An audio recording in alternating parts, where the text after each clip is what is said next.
أعوذ بالله من الشيطان الرجيم.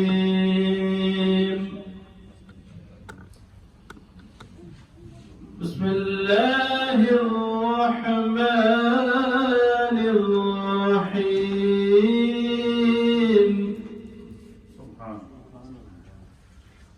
هو الله الذي لا إله إلا هو. سبحان الله. عالم الغيب والشهادة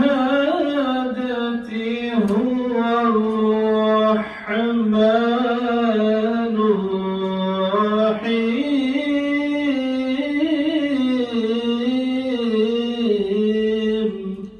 الله. سبحان الله.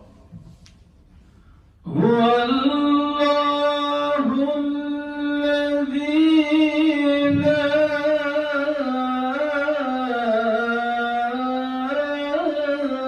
إله إلا هو. الله. سبحان الله. الملك القدوس السلام المؤمن المهيمن العزيز الجبار المتكبر. الله. سبحان الله. سبحان الله عما يشركون. الله.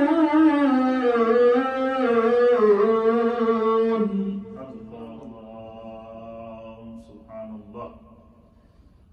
هو الله الخالق البارئ المصور له الأسماء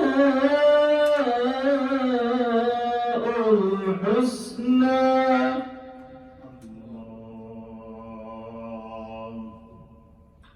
يسبح له ما في السماوات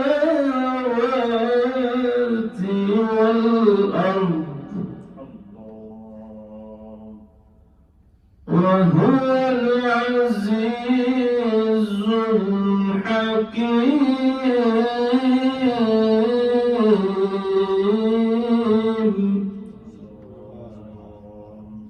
آمنت بالله صدق الله العظيم.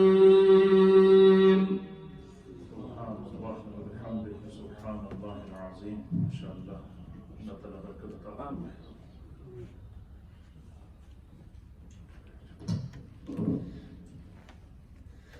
صلى الله عليك يا رسول الله وسلم عليك يا حبيب الله. تیرے صدقے میں آقا سارے جہاں کو دین ملا.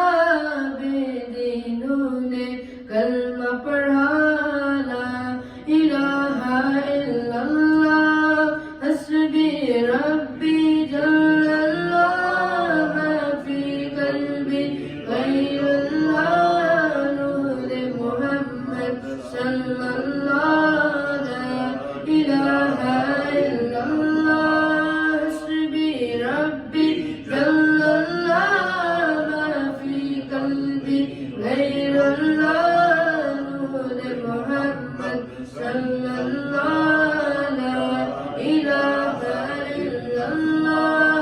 سنتے نبی کو جہل گیا آقا سے اس نے کہا گر ہو نبی بتلاؤ ذرا میری موٹی میں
غیر اللہ نور محمد صلی اللہ لا الہ الا اللہ تیرے صدقے میں آقا سارے جہاں کو دین ملا بے دینوں نے کلمہ پڑھا لا الہ الا اللہ ماشاءاللہ ماشاءاللہ سبحان اللہ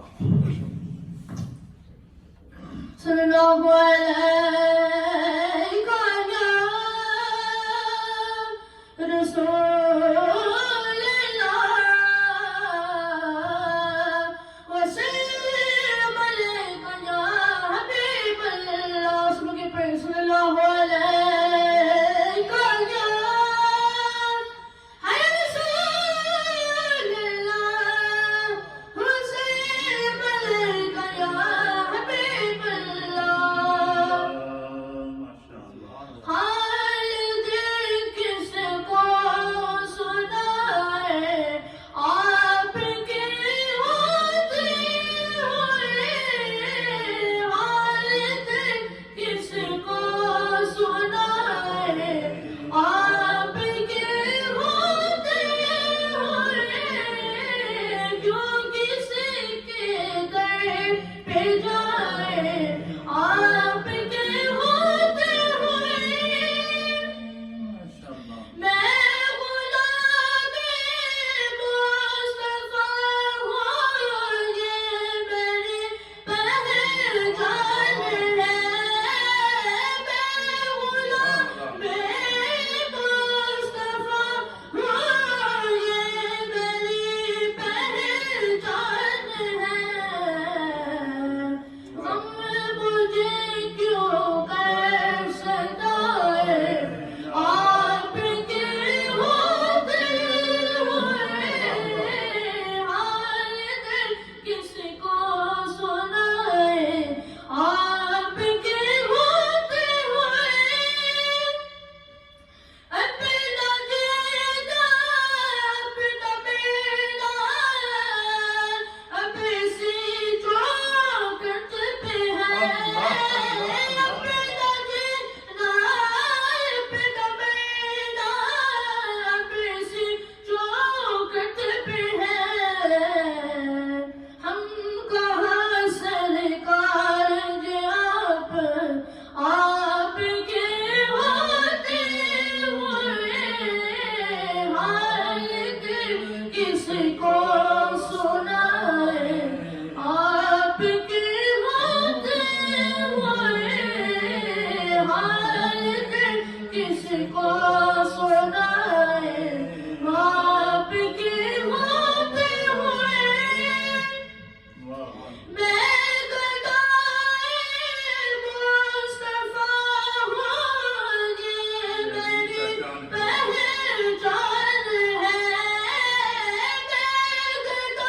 میں گدائے مصطفیٰ ہوں یہ میری پہچان ہے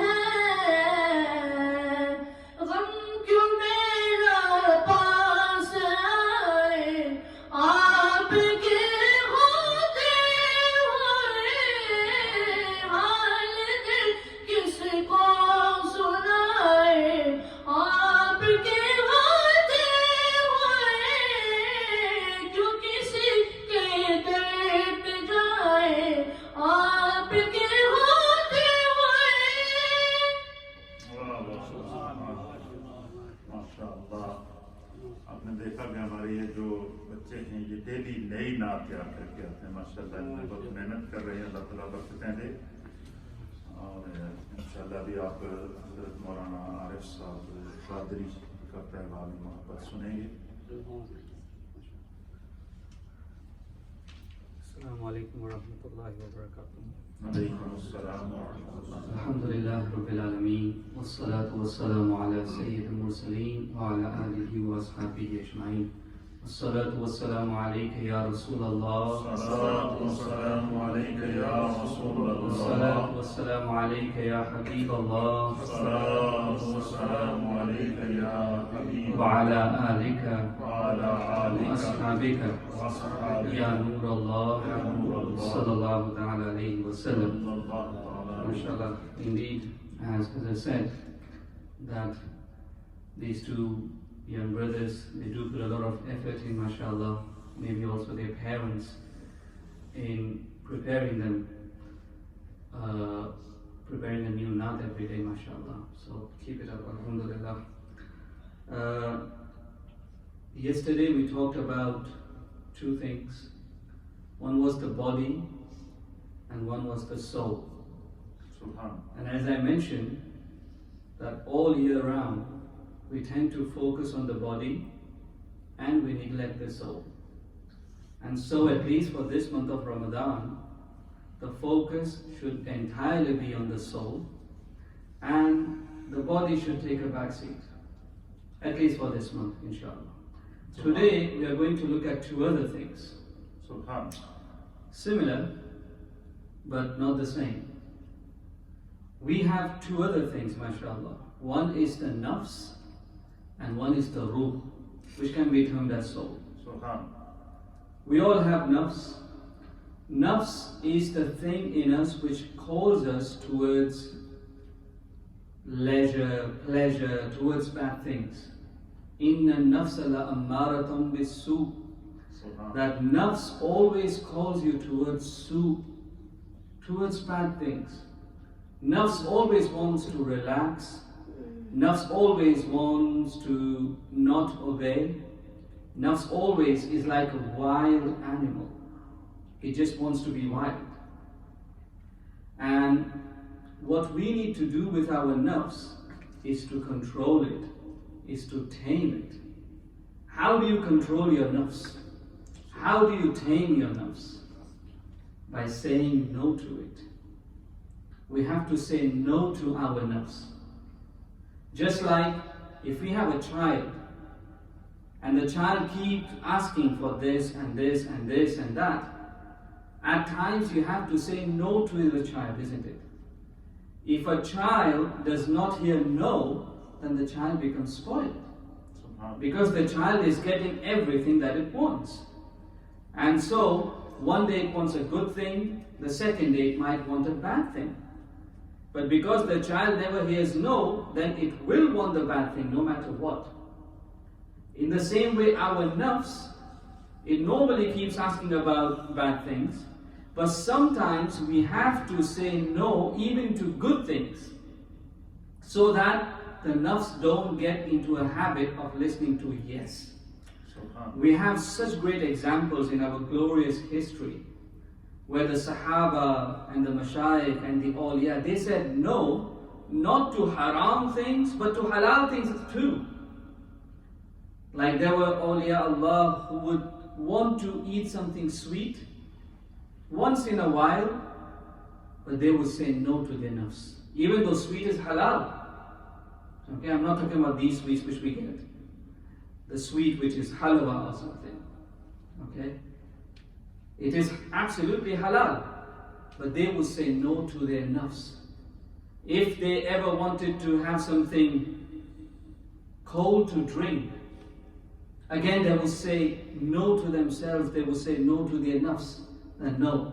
Because if I give in to my nafs today, if I give my nafs what it wants, tomorrow it is going to ask for something which is not halal. Today it is asking for something which is halal, but then tomorrow it is going to ask something for which is not halal. Allahu Akbar.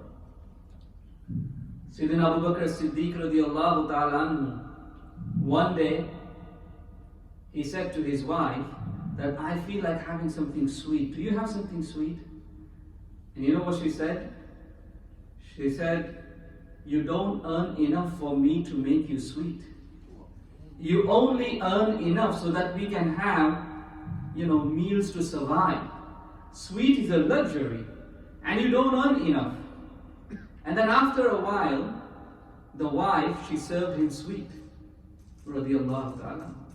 And then he asked, surprised, that I thought you said we don't earn enough for me to have sweet, for you to make sweet for me. Then how did you get this? She said, I saved bit for a long time, and now I saved enough to give you a sweet dish. Sayyidina Abu Bakr radiallahu ta'ala goes to the treasurer and he says, I am earning more than I need. I only need to earn enough to survive. My wife could save something so that she served me sweet. That means I am getting more than I need. Can you cut my wages? Subhanallah. He got his wages cut because there was a sweet dish. Now this is extreme, of course. This is extreme taqwa, because Sayyidina Abu Bakr Siddiq is at-taqa. There is nobody in the ummah which is greater in taqwa than Sayyidina Abu Bakr Siddiq radiyallahu ta'ala. But at least it teaches us something, that our nafs needs to hear no, sometimes even in things which are allowed, so that we get into the habit. And Rosa is exactly teaching us that. To say no to things which are even allowed, isn't it? Food is allowed normally, but 16, 17 hours you say to your nafs, no. There is all the food in the fridge. Nobody is watching. But you tell your nafs, no, I'm not going to have it. You could easily have some sips of water when you're making wudu. But you tell yourself, no. No. Why? Because Allahumma salli wa sallim wa barik ala Sayyidina Muhammad wa barik wa sallim. Salatan wa salamun alayka ya Sayyidi ya Rasulullah sallallahu ta'ala alayhi wa sallam.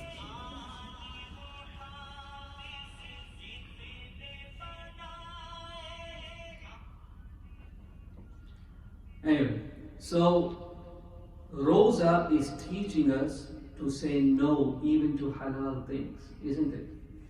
And this, you know what it's going to teach us after?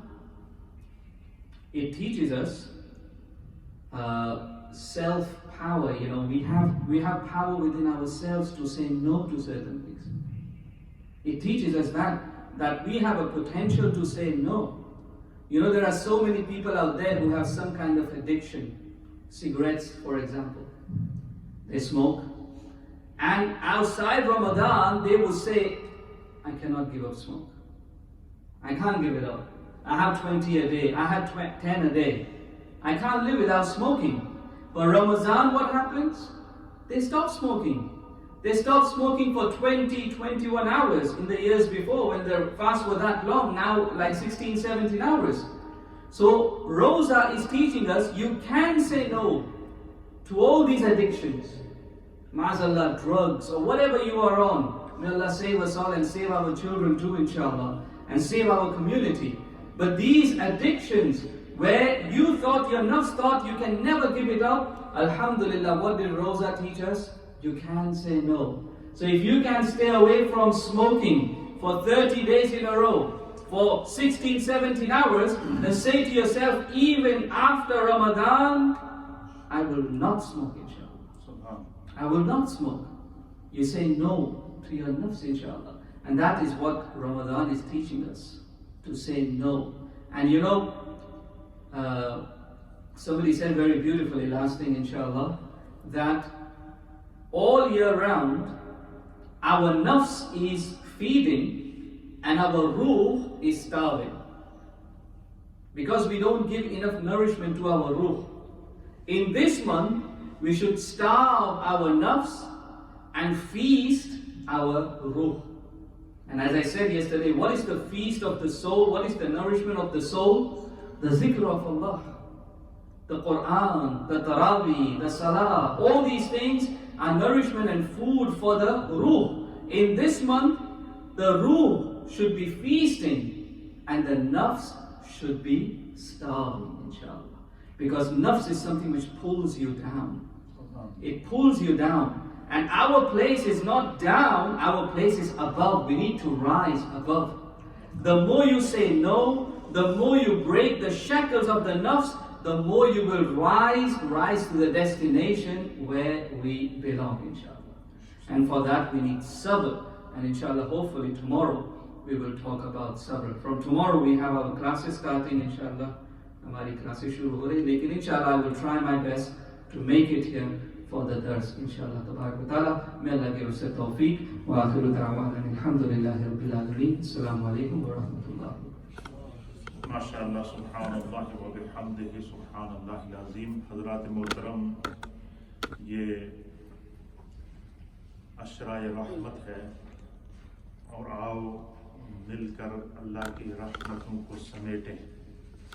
اور عشرۂ رحمت میں اللہ تعالیٰ کی رحمتوں کو سمیٹنے اور اللہ تعالیٰ کی رحمتوں کو حاصل کرنے اور اپنے دامن کو رحمت الہی سے بھرنے کی ترغیب میرے مصطفیٰ کریم صلی اللہ تعالیٰ علیہ وسلم نے صحابہ کرام کو دیا. یعنی جو بھی رمضان کا عشرہ آتا، مثلا عشرۂ رحمت، حضور نے فرمایا کہ رمضان کے 3 عشرے ہیں. اس کا پہلا عشرہ عشرۂ رحمت ہے، اور دوسرا عشرہ عشرۂ مغفرت ہے، اور تیسرا عشرہ جہنم سے آزادی کا ہے. تو ہر عشرہ عشرۂ رحمت جب آتا تو حضور علیہ نبینا علیہ الصلوۃ والسلام صحابہ اکرام کو باقاعدہ ان کے ذہن سازی فرماتے تھے کہ ہم اللہ کی رحمت کو کس طرح اپنے ذہنوں کے اندر، اپنے قلب کے اندر، اپنے قالب کے اندر، اپنی روح کے اندر، اپنے جسم کے اندر، اپنے تصور اور تخیل کے اندر اللہ کی رحمت کو کس طرح سمیٹ سکتے ہیں، کس طرح لے سکتے ہیں. تو اللہ کے حبیب علیہ الصلوۃ والسلام نے باقاعدہ رمضان کی آمد کے اوپر عشرۂ رحمت میں رحمتوں کو حاصل کرنے کا طریقہ بتایا ہے. حدیث پاک میں آتا ہے، اس کو امام بخاری نے صحیح بخاری کے اندر نقل فرمایا ہے، اور امام مسلم نے اس کو صحیح مسلم کے اندر، یہ متفق علیہ حدیث ہے. وعن ابی ہریرہ رضی اللہ تعالی عنہ قال، حضرت سیدنا ابو ہریرہ رضی اللہ تعالیٰ عنہ بیان کرتے ہیں کہ قال رسول اللہ صلی اللہ تعالیٰ علیہ وآلہ وسلم، کہ حضور علی نبینا علیہ الصلوۃ والسلام نے صحابہ اکرام کو مخاطب کر کے ارشاد فرمایا، اذا دخل رمضان، حضور نے فرمایا کہ جب اللہ تعالیٰ رمضان عطا کرتا ہے اور رمضان داخل ہو جاتا ہے، جب بھی رمضان کا مہینہ شروع ہوتا ہے، تو اللہ کے حبیب علیہ الصلوۃ والسلام نے فرمایا کہ اس رمضان کی جہاں اور برکات ہیں، جہاں رمضان کی اور عظمتیں ہیں، جہاں رمضان المبارک کی اور مغفرتیں ہیں، جہاں رمضان المبارک کی اور عطائیں ہیں، جہاں رمضان المبارک میں اور اللہ کے کرم اور رحمتیں برس رہی ہوتی ہیں، وہاں پر اللہ کا اہل ایمان پر ایک اور کرم ہوتا ہے. اور وہ کرم کیا ہوتا ہے؟ حضور نے فرمایا کہ اذا دخل رمضان فتحت ابواب السماء، کہ جب جیسے ہی رمضان شروع ہوتا ہے تو اللہ تعالیٰ آسمان کے دروازے کھول دیتا ہے. فتحت ابواب السماء، آسمان کے دروازے کھول دیتا ہے. حتیٰ کہ جب میرے مصطفیٰ کی نگاہ سے تو کوئی چیز پوشیدہ نہیں تھی. ایک حدیث کے اندر آتا ہے کہ حضور نبی علیہ الصلوۃ والسلام نے مغرب کی نماز پڑھائی، اور مغرب کی نماز پڑھانے کے بعد آپ گھر تشریف لے گئے، اور صحابہ اکرام کو سرکار دو عالم صلی اللہ تعالیٰ علیہ وسلم نے نماز کا اتنا عادی بنایا ہوا تھا، نیکی کا اتنا عادی بنایا ہوا تھا، اور ان کو نیکی کا ذوق اور شوق اس طرح صحابہ کو دیا ہوا تھا کہ اللہ تعالیٰ نے قرآن میں صحابہ اکرام کی اس صفت کو اور اس عظمت کو بیان کیا کہ جب بھی صحابہ کو پتہ چلتا کہ کسی کے یہ جو کام ہم کرنے والے ہیں یا یہ جو کام ہمیں سامنے نظر آ رہا ہے، اس کے کرنے سے ہمیں نیکی ملے گی، تو کیا ہوتا؟ اور میں صحابہ اکرام کیا کرتے؟ فاستبقوا الخیرات، وہ نیکی کو حاصل کرنے کے لیے ایک دوسرے سے سبقت لے جاتے. ان کی کوشش ہوتی کہ نیکی کے باب میں فلاں شخص سے آگے نکل جاؤں. آج کل تو دنیا میں یہ ہوتا ہے کہ ہمارے یہاں یہ کمپٹیشن ہوتا ہے جی، زیادہ دولت والا کون سا ہے، زیادہ بینک بیلنس کس کے پاس ہے، زیادہ پیسہ کس کے پاس ہے. آج کل تو ہم پیسے کے کمپٹیشن میں لگے ہیں، دولت کے کمپٹیشن کے اندر لگے ہیں. آج کل ہم جو ہے وہ کس کی کوٹھی سب سے بڑی ہے اس کے کمپٹیشن میں لگے ہیں. آج کل ہم اس کمپٹیشن میں لگے کہ کس کی گاڑی سب سے بڑی ہے اس کمپٹیشن کے اندر لگے ہیں. لیکن نبی پاک کی صحبت میں رہنے والے جو صحابہ اکرام تھے نا، ان کا کمپٹیشن کیا ہوتا تھا؟ وہ ان کا یہ کمپٹیشن ہوتا تھا کہ ہم میں نیکی میں آگے کون بڑھے گا، نیکی سب سے زیادہ کون کرے گا، سب سے زیادہ کون نیکی کے باب میں آگے بڑھے گا. تو اللہ کے حبیب علیہ الصلوۃ والسلام فرماتے ہیں کہ اور اللہ نے پھر صحابہ اکرام کی اس منظر کی منظر کشی خود کر کے فرمایا کہ جب نیکی کا وہ باب آیا تو پھر کیا ہوتا ہے؟ حضور اللہ نبی علیہ الصلوۃ والسلام اللہ فرماتا ہے کہ میرے محبوب کے غلاموں کا مزاج ایسا بن جاتا کہ فاستبقوا الخیرات، وہ نیکی کے باب میں ایک دوسرے سے سبقت لے جاتے تھے. ایک دوسرے سے بڑھ چڑھ کر آگے نیکیاں کرتے تھے.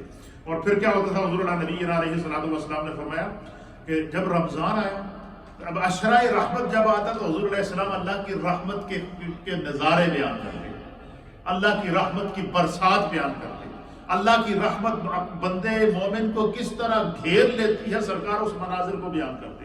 حتیٰ کہ ایک مقام پر حضور نے فرمایا کہ جب خدا کی رحمت برستی ہے تو اس طرح برستی ہے جیسے بارش برستی ہے. اور آپ نے دیکھا کہ بارش جب برستی ہے تو بارش خشک زمین پر بھی برستی ہے، بارش تر زمین پر بھی برستی ہے، بارش سبزہ زار پر بھی برستی ہے، بارش کھیتیوں پر بھی برستی ہے، بارش شجر و حجر پر بھی برستی ہے. اس بارش سے جو ہلی زمین کے اوپر بارش پر برستی ہے تو کیا ہوتا ہے؟ وہ اس بارش کے اثر کو وہ زمین قبول کرتی ہے. اور کیسے قبول کرتی ہے؟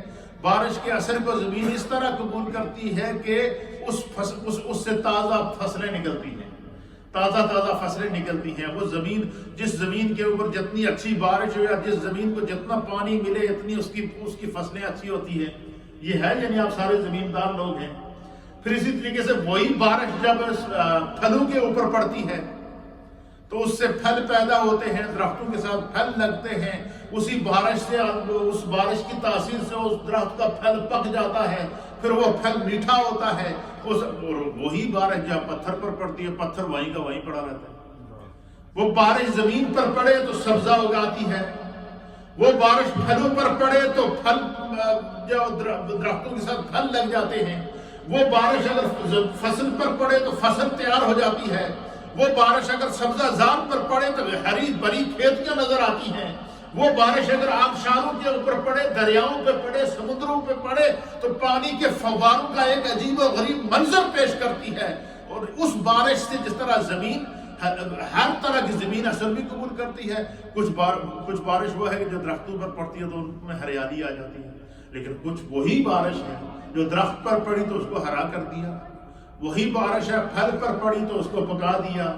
وہی بارش ہے کھیتی پہ پڑی تو اس کو جو ہے وہ اس سے فصل تیار ہو گئی. وہی بارش ہے پھولوں پر پڑی تو ان سے خوشبوئیں مہکنا شروع ہو گئی. تو یہ فرمایا اللہ کی رحمت کی بھی یہی مثال ہے کہ جس طرح بارش پڑتی ہے تو جو زمین ہری ہو جاتی ہے، پھل پک جاتے ہیں، کھیتیاں تیار ہو جاتی ہیں. اور وہی بارش اگر بنجر زمین پر پڑے تو وہ بنجر کی بنجر ہی رہتی ہے. وہی بارش اگر پتھروں پر پڑے تو پتھر پر وہ اثر ہی نہیں ہوتا، ویسے کا ویسا ہی رہتا ہے. تو اسی طرح رحمت الہی کی بھی مثال وہ ہے کہ فرمایا جس کے دل کی کھیتی ہری ہو نا، اور رحمت کی مینا برسنے کی دیری ہوتی ہے اور اس کے اوپر خدا بندے کو درست کرم کر دیتا. تو جب عشرہ رحمت آتا تو میرے آقا علیہ الصلوۃ والسلام صحابہ اکرام کو اللہ کی رحمت کو حاصل کرنے کے طریقے بتاتے. اور حضور علیہ السلام نے عشرہ رحمت حاصل کرنے کا کیا طریقہ بتایا؟ حدیث پاک میں حضور نے فرمایا کہ اذا دخل رمضان، اے میری ہدایت کے ستاروں سنو، جب بھی رمضان کا مہینہ آتا ہے، کیا ہوتا ہے؟ جب بھی رمضان کا مہینہ آتا ہے تو کیا ہوتا ہے؟ فتحت ابواب السماء، اللہ تعالیٰ آسمان کے دروازوں کو کھول دیتا ہے. پھر دوسرے مقام پر حضور نے فرمایا جب بھی اذا دخل رمضان فتحت ابواب الجنت، فتحت ابواب الجنت، فرمایا کہ جب بھی رمضان کا مہینہ آتا ہے جس طرح اللہ آسمان کے دروازے کھولتا ہے اس طرح اللہ جنت کے 8 دروازے کھول دیتا ہے. سبحان اللہ، اللہ، یہ رحمت ہے، یہ عشرہ رحمت ہے کہ اس میں اگر ہمیں رحمت مل جائے، کرم مل جائے، بخشش مل جائے. آسمان کے دروازے بھی کھلے ہیں. آسمان کے دروازے کیوں کھلے ہیں کہ اس رمضان میں ایک دفعہ اب سچے دل سے ہاتھ اٹھا کر دعا تو مانگ کے دیکھو کیسے تیری دعا اوپر پہنچتی ہے، کیسے تمہاری دعا رب کی بارگاہ میں پہنچتی ہے. کیوں؟ کہ یہ مہینہ ہی عطا کا ہے. کیوں؟ یہ مہینہ ہی رحمت کا ہے. کیوں؟ یہ مہینہ ہی بخشش کا ہے. یہ مہینہ ہی استغفار کا ہے. یہ مہینہ ہی اپنے دامن کو بھرنے کا ہے. یہ مہینہ ہی مومن کے رزق کو بڑھانے کا ہے. یہ مہینہ ہی ہر روز مومن کے لیے افطار کے وقت بھی بخشش کا اعلان کر رہا ہے، سحری کے وقت بھی بخشش کا اعلان کر رہا ہے. ایک فرض کا ثواب 70 فرائض کے برابر دے رہا ہے. ایک نفل کا ثواب ایک فرض کے برابر دے رہا ہے.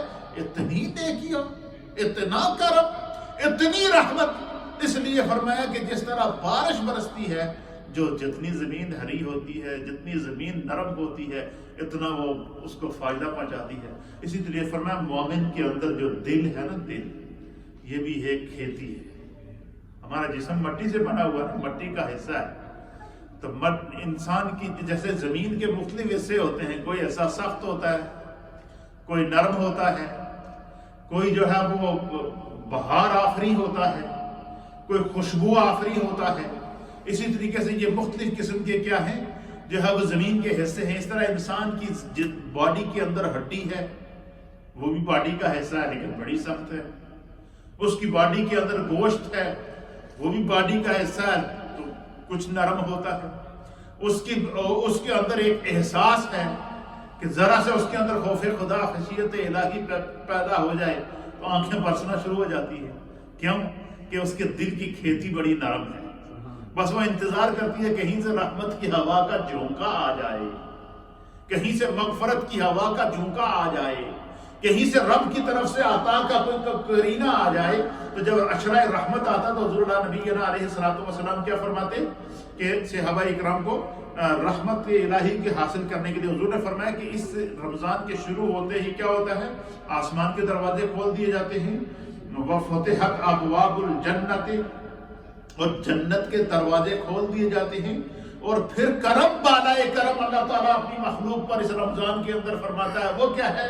فرمایا وغلقت ابواب جہنم وسلسلت الشیاطین وفی روایت وفتحت ابواب الرحمت۔ اللہ فرمایا کہ رمضان کا مہینہ داخل ہوتا ہے تو آسمان کے دروازے کھول دیتا ہے اللہ، جنت کے 8 دروازے کھول دیتا ہے، وفتحت ابواب الرحمت، اور ہر طرف رحمت کے دروازے کھلے ہوتے ہیں۔ جس دروازے سے داخل ہو جاؤ رحمت خدا تمہیں ڈھانپ لے گی۔ اس لیے حضور نے فرمایا کہ رمضان کا پہلا عشرہ کیا ہے؟ رحمت ہے۔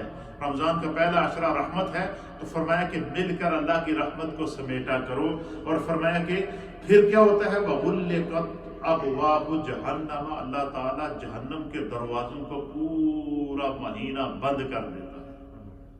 پورا سال جہنم کے دروازے کھلے ہوتے ہیں، لیکن رمضان کی یہ برکت ہے، روزے کی یہ برکت ہے، روزہ دار کو یہ اللہ کی طرف سے فیض نصیب ہوتا ہے کہ اللہ تعالیٰ کیا کرتا ہے کہ جہنم کے دروازوں کو بند کر دیتا ہے۔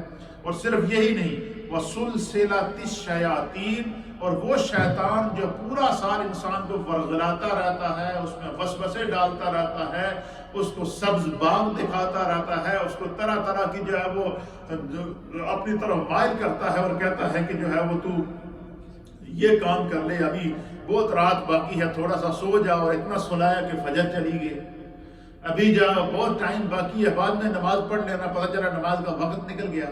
پورا سال شیطان جو ہے وہ انسان کو ورغلاتا رہتا ہے، اس کی عادتیں خراب کرتا رہتا ہے۔ اس کو پتا ہے کہ بندہ مومن جب نماز کا پابند ہو گیا تو پھر اس کا راستہ میں نہیں روک سکوں گا، تو وہ شیطان اپنا کام کرتا رہتا ہے۔ تو حضور فرماتے ہیں کہ اللہ تعالیٰ چونکہ رمضان کے مہینے کو عشرہ رحمت کے اندر، مغفرت کے اندر، جہنم سے آزادی کے اندر صرف اس مہینے کو خالص اپنے بندوں کے لیے رکھا ہے، لہٰذا جو ہے وہ اس مہینے میں رحمت کے دروازے کھلے، مغفرت کے دروازے کھلے، جنت کے دروازے کھلے، وغلقت ابواب جہنم، اور جہنم کے دروازے اللہ بند کر دیتا ہے۔ اور شیطان جو دن رات کیا کرتا ہے، انسان کو وسوسے ڈالتا ہے۔ حضور فرماتے ہیں کہ اللہ تعالیٰ سلسلۃ الشیاطین، اللہ تعالیٰ تمام چھوٹے بڑے تنگڑے اور شیطان جتنے بھی ہیں جو لوگوں کو جو ہے وہ پریشان کرتے ہیں، پشیمان کرتے ہیں، فرمایا اللہ تعالیٰ ان کو زنجیریں ڈال دیتا ہے، ان کو قید کر لیتا ہے۔ اب مجھے بتائیں کہ جب اس مہینے میں شیطان بھی قید ہے، اس مہینے میں جہنم کے دروازے بھی بند ہیں، اس مہینے میں قدم قدم پر نیکی ہمارا استقبال کر رہی ہے، اس مہینے میں رحمت الہی ہر لمحہ برس رہی ہے، اور یہ ہے ہی عشرہ رحمت ہے، یہ ہے ہی اللہ کی رحمتوں کو لوٹنے کا عشرہ ہے، اس کے باوجود اگر ہم رحمت حاصل نہ کر سکیں، کرم حاصل نہ کر سکیں، تو پھر ہماری مثال ایک اس تر زمین کی ہے جو بارش سے اثر لیتی ہے، اور دوسری اس پتھر کی ہے جس کے اوپر وہی بارش پڑتی ہے، وہ پتھر کا پتھر ہی رہتا ہے۔ اسی لیے حضور نے فرمایا کہ جب انسان گناہ کرتا ہے تو تو حضور نے فرمایا گناہ کا کفارہ یہ ہے کہ فوری طور پر جیسے ہی اسے احساس ہو جائے کہ میں نے گناہ کر لیا، اسی وقت کہہ دے سچے دل سے کہ استغفر اللہ ربی من کل ذنب واتوب الیہ، اللہ میں گناہ گار ہوں، مجھ سے یہ گناہ سرزد ہو گیا ہے، یا اللہ مجھے میرے اس گناہ کی معافی عطا فرما، میں آئندہ یہ گناہ نہیں کروں۔ حضور فرمایا کہ اس گناہ کا اسی وقت کفارہ ادا ہو جاتا ہے اگر بندہ گناہ کر کے فوراً استغفار کرے۔ اور فرمایا کہ بندے نے گناہ کیا، شیطان نے لذت دلا دی، اب ایک گناہ کیا، پھر دوسرا کیا، پھر تیسرا کیا، پھر چوتھا کیا، پھر کیا؟ حضور نے فرمایا کہ انسان کے دل کے اندر وہ دل کی وہ جو کھیتی ہے نا، جس کے اوپر رحمت کا اثر ہوتا ہے، رحمت کی برسات کا اثر ہوتا ہے، دل کی وہ کھیتی جس کے اوپر مغفرت کے اثرات آتے ہیں، دل کی وہ کھیتی جس کے اوپر اللہ کے کرم کی برسات ہوتی ہے، دل کی وہ کھیتی جو انسان کے ظاہر اور باطن کو منور کر دیتی ہے۔ فرمایا کہ پھر وہ دل کی کھیتی کے اندر جو ہے اگر گناہ کی عادت پڑ جائے تو پھر جس طرح بنجر زمین ہوتی ہے، اس پر بارش برستی ہے تو فصل نہیں دیتی، خشک درخت ہے، بارش برتی ہے تو برستی ہے تو خشک رہتا ہے۔ اور پھلدار درختوں میں بھی کچھ درخت ایسے ہوتے ہیں کہ وہ ہیں تو اسی نسل سے، سیب کا درخت سیب کی نسل سے ہے لیکن اس کے ساتھ سیب نہیں لگتے، لیکن اس کے ساتھ دوسرا درخت ہے، اس کے ساتھ ہزاروں کی تعداد میں سیب لگے ہوئے ہیں۔ اس کے ایک انگور کا درخت ہے اور اس کے ساتھ ہزاروں کی تعداد میں انگور کے خوشے نظر آ رہے ہیں، اور اسی کے ساتھ دوسری انگور کی بیل ہے، وہ اس کے اوپر بارش بھی پڑتی ہے تو کچھ نہیں ہوتا، خشکی ہی ہے۔ یہی مثال انسان کے نفس کی ہے، انسان کے دل کی ہے کہ اگر دل گناہ سے آلودہ ہو جائے تو پھر جو سب سے پہلا نقصان انسان مسلمان کو ہوتا ہے وہ کیا ہوتا ہے؟ حضور نے فرمایا کہ انسان کا دل سخت ہو جاتا ہے۔ کیا ہو جاتا ہے؟ پھر گناہ سے اس کے دل کے اوپر دبا پڑ جاتا ہے۔ اچھا، جب وہ اصرار گناہ کرتا ہے تو دبا بڑھتا شروع ہو جاتا ہے، جب وہ گناہ کے اوپر مصر ہو جاتا ہے تو وہ اور بڑھنا شروع ہو جاتا ہے، حتیٰ کہ سرکار دو عالم صلی اللہ تعالیٰ علیہ وسلم نے فرمایا کہ ایک وقت ایسا آتا ہے کہ انسان کے پورے کا پورا جو دل ہے وہ سیاہ ہو جاتا ہے، دل پورا کیا ہو جاتا ہے؟ سیاہ ہو جاتا ہے۔ فرمایا جب دل سیاہ ہو جائے تو دل کی مثال بھی اس بنجر زمین کی ہے، بارش پڑتی ہے تو اثر نہیں ہوتا، دل کی اس سیاہ دل کی مثال اس پتھر کی ہے، بارش پڑتی ہے تو پتھر کا پتھر ہی رہتا ہے۔ اس لیے کہ ہمارے ہاں جب کسی کو کسی بندے کو کوئی مثال دینی ہو تو کہتے ہیں یار یہ بندہ بڑا سنگ دل ہے، یہ کہتے ہیں یا نہیں؟ سنگ دل کا کیا معنی ہے؟ سنگ دل کا معنی یہ ہے کہ اس کے اندر کوئی احساس ہی نہیں ہے، خیر اور شر کی تمیز ہی نہیں ہے اس کے اندر۔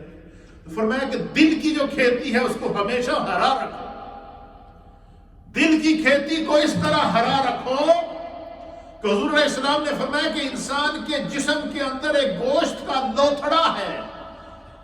دل کے بارے میں اشارہ فرمایا کہ حضور نے فرمایا کہ انسان کے جسم کے اندر ایک گوشت کا لوتھڑا ہے۔ سرکار نے فرمایا اگر وہ صحیح ہے تو پوری باڈی صحیح رہتی ہے، اور اگر وہ خراب ہو جائے تو پوری باڈی خراب ہو جاتی ہے۔ کیا مطلب؟ کہ اگر انسان کا دل صحیح ہے تو وہ نیکی اس کا شعار بن جاتی ہے، انسان کا دل صحیح ہے تو وہ رحمت الہی کی تلاش میں رہتا ہے، انسان کا دل صحیح ہے تو اسے نماز میں سکون ملتا ہے، انسان کا دل صحیح ہے تو اسے زکوٰۃ میں سکون ملتا ہے، انسان کا دل صحیح ہے تو اسے اللہ کی عطا کا انتظار رہتا ہے، انسان کا دل صحیح ہے تو وہ صرف اس کو ہاتھ اٹھانے کی دیری ہوتی ہے، رحمت الہی اسے اپنے گھیر لیتی ہے، اللہ کے انوار اور تجلیات کا اثر اس کے دل سے اس کی پیشانی سے ظاہر ہونا شروع ہو جاتا ہے۔ اور فرمایا کہ اگر دل سخت ہو جائے اور وہ دل وہ گوشت کا ٹکڑا خراب ہو جائے، فرمایا کہ پھر وہ کیا ہو جاتا ہے؟ سب سے جس انسان کا دل سخت ہو جائے تو احادیث کے مطابق جو سب سے پہلی چیز اس سے ظاہر ہوتی ہے وہ کیا ہوتی ہے؟ وہ یہ ہوتی ہے کہ اس کے اندر نیکی اور گناہ کی تمیز ختم ہو جاتی ہے۔ نیکی اور گناہ کی تمیز کیا ہے؟ نیکی اور گناہ کا احساس ختم ہو جاتا ہے۔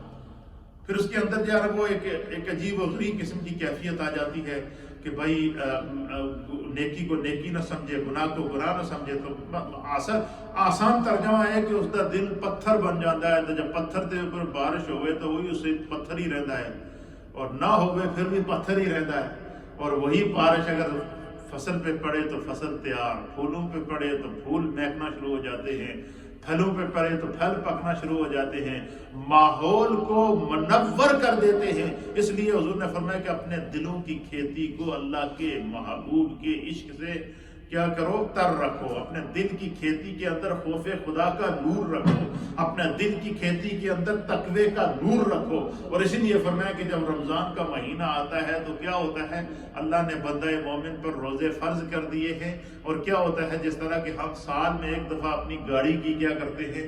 ٹیوننگ کرتے ہیں، اپنی گاڑی کی سروس کرتے ہیں، اور اسی طریقے سے رمضان کے مہینے میں اللہ تعالی ہماری اس باڈی کی سروس کرتا ہے کہ پورا سال جو کچرا جمع ہو جاتا ہے، گناہوں کا کچرا جمع ہو جاتا ہے، غیبت کا کچرا جمع ہو جاتا ہے، حسد کا کچرا جمع ہو جاتا ہے، برائی کا کچرا جمع ہو جاتا ہے، یہ روزہ کیا ہے؟ رمضان، روزہ جو ہے وہ رمضان کا معنی ہی جو ہے وہ جلانے کے ہیں، کہ رمضان کا جب مہینہ آتا ہے بندہ مومن جب روزہ رکھتا ہے تو اس کے اندر سے گناہ جل جاتے ہیں، پھر اس کی جگہ اللہ نور لے آتا ہے۔ اس لیے حضور نے فرمایا کہ رمضان کے مہینے میں سرکار ترغیب دیتے تھے کہ اپنی عادتیں اس طرح بناؤ کہ سارا سال بندہ اس عادت میں رہے، اور جب سال ختم جیسے ہی ہو تو آگے دوسرا رمضان تیار ہو، پھر ٹیوننگ کرنے کے لیے، پھر نفس کی تیاری کے لیے، پھر دل کی وادی کو ہرا کرنے کے لیے، پھر دل کی کھیتی کے اندر نور پیدا کرنے کے لیے۔ تو سرکار دو عالم صلی اللہ علیہ وسلم نے جب فرمایا کہ رمضان کے مہینے کے اندر کیا ہوتا ہے؟ اللہ تعالیٰ جنت آسمان کے دروازوں کو کھول دیتا ہے، جنت کے دروازوں کو کھول دیتا ہے، جہنم کے دروازوں کو بند کر دیتا ہے، شیطان کو بھی قید کر لیتا ہے۔ یہ بندہ خود ہی شیطان دی عادتاں دا عادی ہوئے، وہ قید ہوئے یا نہ ہوئے، وہ قید میں بھی خوش ہو کہ میرا مشن میرے جانے کے بعد بھی جاری رہے گا، تو پھر ہم میں تبدیلی تو نہ آئی نا۔ اس لیے اس رمضان میں ہم نے بدلنا ہے اپنے آپ، اور پھر بھی ہمیں اگر احساس نہ ہو تو پچھلے رمضان کو دیکھ لینا کیسا گزرا، نہ تراویح پڑھ سکے، نہ مسجدیں جا سکے، حرم تک بند ہو گیا۔ اس سے بڑی آزمائشیں اور کیا ملیں گی ہمیں؟ اللہ تعالیٰ کو سر میں ڈانگ تو نہیں مارتا نا، اسی طرح اشارے دیتا ہے کہ بندے سنبھل جا سنبھل جا سنبھل جا سنبھل جا۔ دوسری حدیث ہے، یہ بھی حضرت ابو ہریرہ رضی اللہ تعالیٰ عنہ سے روایت ہے کہ نبی اکرم صلی اللہ تعالیٰ علیہ وآلہ وسلم نے فرمایا اذا کان اول لیلۃ من شہر رمضان، کہ جیسے ہی رمضان المبارک کے مہینے کی پہلی رات آتی ہے کیا ہوتا ہے؟ صفدت الشیاطین ومردت الجن، اللہ تعالیٰ سرکش جنوں کو اور شیاطین کو قید کر دیتا ہے، ان کو ہتھکڑیاں ڈال دی جاتی ہیں، ان کو باندھ دیا جاتا ہے۔ کیوں؟ کہ یہ مہینہ میرے اور میرے بندوں کے درمیان خاص راز و نیاز کا مہینہ ہے، اس میں کوئی میرے بندے کو ڈسٹرب نہ کرے۔ وہ اللہ بھی یہ چاہتا ہے کہ بندہ فرمایا کہ وَغُلِّقَتْ أَبْوَابُ النَّارِ، اور جہنم کے دروازوں کو بند کر دیا جاتا ہے۔ فَلَمْ يُفْتَحْ مِنْهَا بَابٌ وَفُتِحَتْ، یعنی جہنم کے دروازوں کو پورا مہینہ اللہ بند رکھتا ہے، اس میں سے کوئی بھی دروازہ پورا مہینہ کھلتا نہیں۔ اللہ نے دروازے بند کر دیے لیکن بندہ پھر بھی چھلانگ مارنے کی کوشش کرتا ہے کہ میں اس دروازے سے ٹکرا کے اندر جاؤں، کیونکہ عادتیں خراب ہوئی ہوئی ہیں، کیونکہ ساری پورا سال شیطان کی اطاعت کی ہے، پورا سال نفس کی اطاعت کی ہے، پورا سال دل کے اندر خوف خدا پیدا نہ ہوا۔ تو اس لیے رمضان کا مہینہ جب بھی آئے یہ انعام کا مہینہ ہوتا ہے، اس سے ہم نے سیکھنا ہے۔ اللہ تعالیٰ ہمیں دین کو سمجھنے کی توفیق عطا فرمائے۔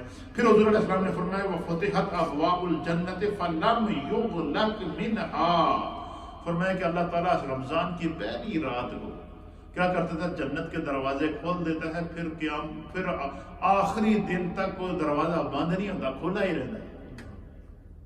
8 دروازے جنت کھلے، اور اس کے اندر اللہ کی جنت وہ ہے جس کے بارے میں اللہ نے فرمایا کہ اس کی چوڑائی اور اس کی لمبائی زمینوں اور آسمانوں سے بھی بڑی ہے۔